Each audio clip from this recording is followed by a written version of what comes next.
Assalamualaikum warahmatullahi wabarakatuh. Perkenalkan, nama saya Muhammad Teguh Utama dari kelas 11 Farmasi B.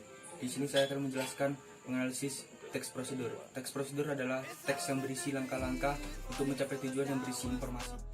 Ciri-ciri teks prosedur adalah: yang pertama, judulnya ditulis secara jelas; yang kedua, langkah-langkahnya ditulis secara urut; yang ketiga, langkah satu dengan lainnya ditulis secara kronologis; yang keempat, teks bersifat informatif; yang kelima, teks harus fina; yang keenam, sisi teks harus objektif. Yang ke-8, informasinya harus bersifat universal. Yang terakhir, yang ke-8, isi teksnya harus aktual, akurat, dan logis.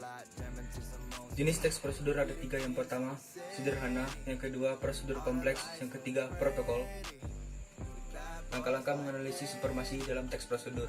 Yang pertama, membaca secara keseluruhan; yang kedua, memilih bagian teks; yang ketiga, menulis informasi pada setiap bagian; yang keempat, mengidentifikasi informasi yang telah ditulis dalam kriteria. Teknik penulisan teks prosedur ditinjau dari kebahasaan. Yang pertama, gunakan bahasa yang lugas; yang kedua, gunakan kalimat yang singkat, padat, dan informatif; yang ketiga, gunakan kalimat yang logis dan sistematis; yang terakhir, gunakan bahasa yang langsung ke sasaran.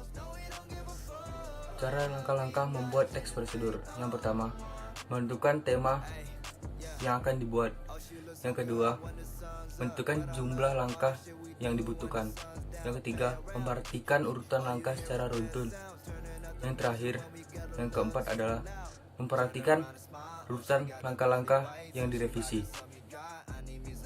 Hal-hal yang harus dipahami secara runtun. Yang pertama, menyediakan teks prosedur; yang kedua, menganalisis teks dengan struktur dan kaidah; yang ketiga, menentukan model pengembangan dengan teks, abstraksi, dan evaluasi; yang keempat, menginspeksi teks; yang kelima, menyunting atau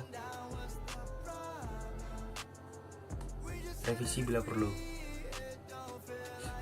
Sekian dari saya. Bila ada salah kata, mohon maafkan. Assalamualaikum warahmatullahi wabarakatuh.